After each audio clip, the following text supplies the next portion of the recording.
Hello, and thank you for joining me today. I'm 𝐂𝐨𝐬, self-care strategist for female entrepreneurs. I specialize in systems that transform daily stress and constant overwhelm into clarity and calm, while also creating that space for personal fulfillment. And I'm excited to be with you today.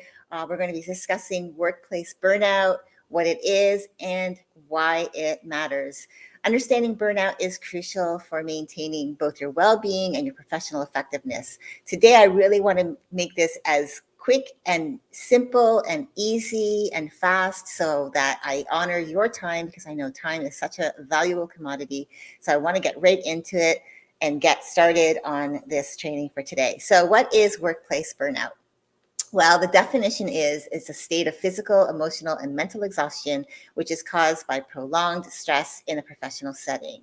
So some common signs might be the physical signs you might experience are chronic fatigue or insomnia. I've talked about sleep. If you caught my live from last week, I talked about the importance of sleep. If you set yourself up for a good night's sleep and you sleep well, you're going to live a really amazing lifestyle, because you will be honoring yourself and creating that space for that rest and energy that you need, right?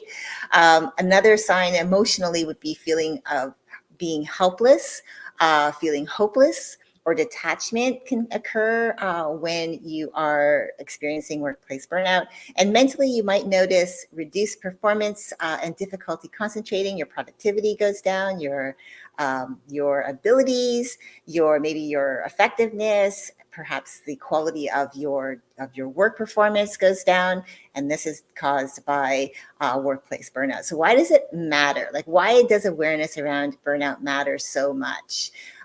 What I have found, just really quickly, what I have found is that I've talked to several women over the past year and a half about burnout, specifically their experiences around it, shared my own experiences around it, and found that this has become such a phenomenon. In fact, I'm reading a book by Dr. Aditi Nerurkar. I hope that I did not butcher her name, but it just came out in January, and I'm just looking for the specific name. But it's really such a great work. It's called The 5 Resets and Rewire. It's basically to rewire your brain. And she talks about how burnout has become this phenomenon that we're all living in stress. Like, we have stress, that we're dealing with stress together, but we feel like we're alone, and so we're living in this familiarity around stress together, but we're living it in an awareness that we're as if we're by ourselves in this experience. And burnout also is a cause of stress, right? Because your stress, which is leading to that burnout phase. And I've talked about burnout multiple times. I did a series around emotional burnout a few weeks ago. If you didn't get a chance to watch it, I really encourage you to go back through the 4 weeks that I did spend time around that, because I think it's really important to look at even how our relationships can affect it, can affect us, can affect our stress and our burnout. So the impacts on our health is really important to also note, because it affects your physical, your mental health in a way that can lead to serious conditions if it's left unaddressed. It could lead to where it's full on burnout, where you actually have to take leaves of absence from work. You might even have to, and this could even affect your bottom line. So I want you to think about that. If you're a business owner, it could affect your bottom line, because maybe you're not able to work. You don't have processes in place to support you while you're away, and that can affect your bottom line in the sense that maybe you have to return money because you've taken deposits, or you're not able to follow through on something, and so you're not able to then collect certain funds that you might need. So it's really important to look at it from that perspective as well. On your professional life, it can decrease your work performance, again, strain client relationships, and diminish your overall satisfaction with your career. And when it comes to your personal well-being, maintaining harmony in both your professional and personal lives is essential, so that you have that effectiveness when you show up in your day-to-day, that you feel good about yourself, you're energized, you're focused, you're engaged, you're enjoying your life, because we are living life to enjoy it. wake up every day saying, oh, I hope I have a terrible day. No, you're hoping to have a great day. So I want to share a quick story of my first experience around burnout. It happened to me in my early 20s. I didn't know that. So I'm just letting you know, spoiler, or I should say transparency. I didn't know that it was burnout that I was experiencing, but now I do, because I went back and I started recognizing, and I went through the entire I went back and I really revisited it and really reflected on it and fully understood, wow, this was burnout. My first experience. It was when I was in my early 20s. I was working as a legal assistant. That's what they called it back in the day. For those of you who might be from that time period when they called it, legal secretaries, I should say, back in the day.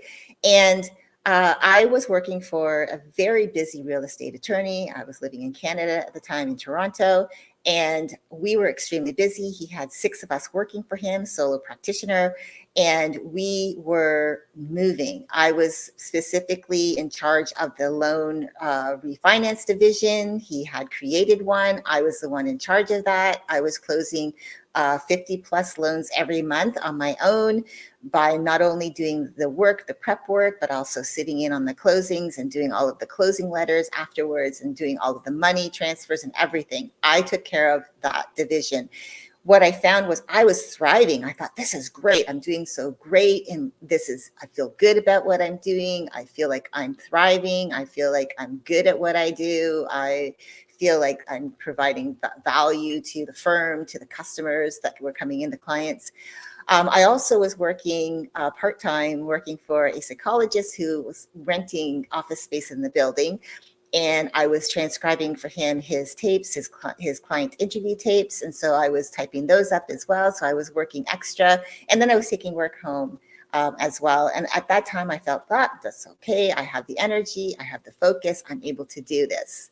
If you can relate to this, this is a story that you're living right now, or you've lived, you'll probably understand where I'm going with this. So ended up 4 years into working with the lawyer, and all of a sudden, one day out of nowhere, it felt like, at least, I started to feel like I was losing control. And I was very lucky because someone that I worked with at the time, we're still friends to this day, but she was a great friend of mine, got up from her desk, came over to me and said, let's go outside, let's go for a walk. She could see that I was in panic mode. I was in distress. We went outside, we went for a walk so I could calm down.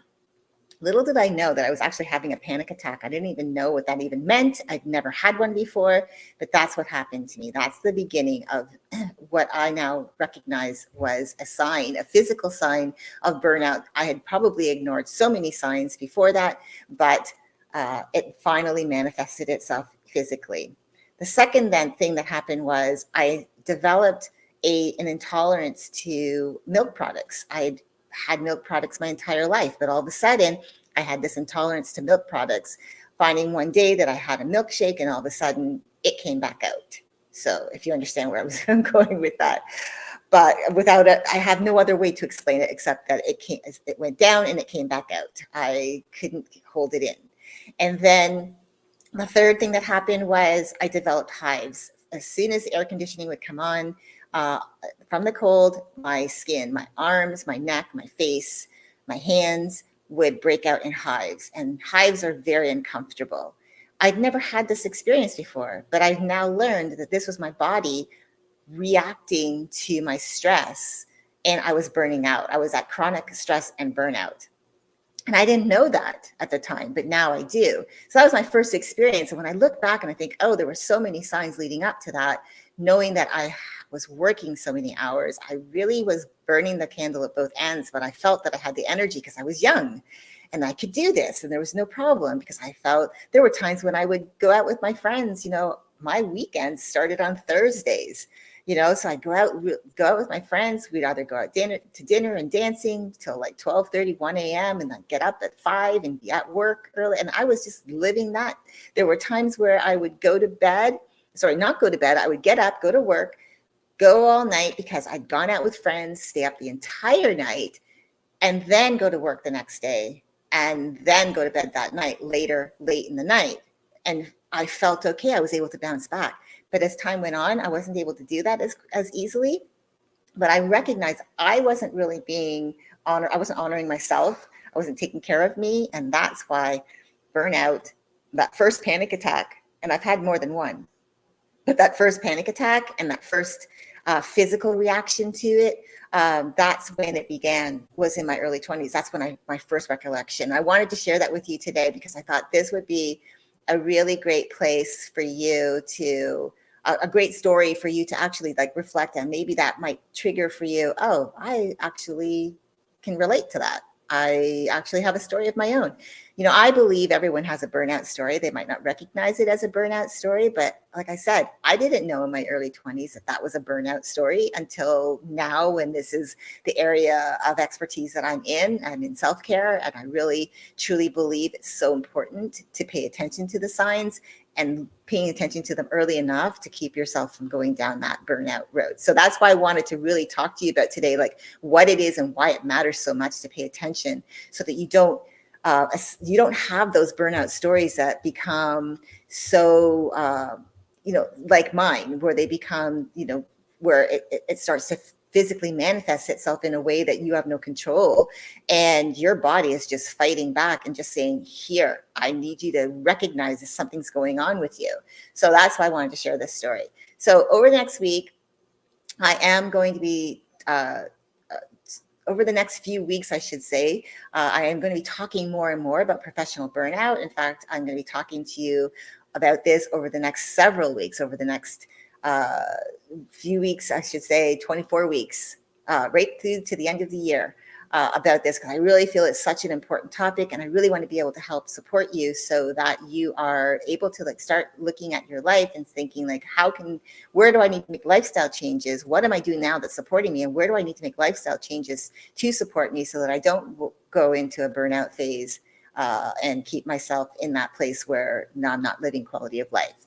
So today I want to leave you with some reflection questions to really think about as over the next week, as you start thinking about like, what's my burnout story? What have I experienced? And maybe being able to like finding those clues, because there could be patterns that you're following that you're not recognizing. So first question is, first thing I want you to do is just to take some time to reflect on your typical workday. Like, have you noticed signs of burnout? There's always going to be signs, whether it's overwhelm, whether it's frustration about things. Maybe you get frustrated really super easily about work colleagues. And it's really not them, but it's just because you're not feeling good. Maybe you don't have the energy. Maybe you feel overwhelmed. Maybe you're exhausted. You're disconnected from certain things. Maybe you're isolating yourself. At the end of the day, you go home and you're just like totally isolating from everybody. You're going through stuff and you don't talk to anybody.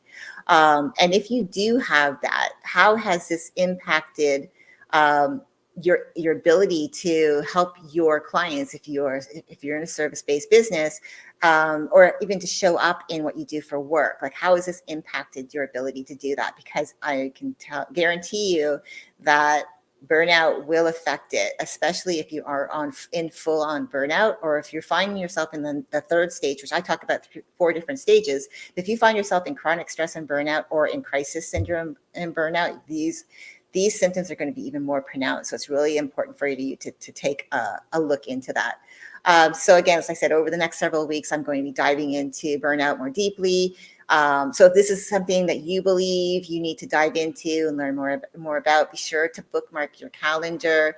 Every Wednesday I go live at 12:15 Eastern. So I encourage you to come in, bookmark your calendar and come and join me so that I can help support you along the way. Also, I encourage you to share your thoughts and your experiences around burnout in the comments, because you never know. Sharing your findings on about what you've learned through your own experiences, or even how you've healed, how you've gone through what you've gone through and how that has helped you to heal, is going to be really important to building community, because I feel like in community we can do this together when we support each other. So let's come together and share what we've found in our own experiences, and be able to like share in a way that helps others. So you might have gone through burnout and you've had an experience and you found a way to move through it, or you found mentors, or even a therapist, programs, processes, services, whatever that is, whatever that looks like for you. Share what you've used, what's helped you. Let's share with each other so we can help each other to, help each other know how to go through these phases. If you've learned anything about your signs, what your typical patterns are, share those too, because someone else might be going through the same thing and not recognize that right now. So I wanted to share this with you today. Like I said, I'm trying to be really, really super cognizant of time and not go as long as I typically do. So thanks again for spending time with me today. I hope you have a great rest of your week, and I'll see you next time.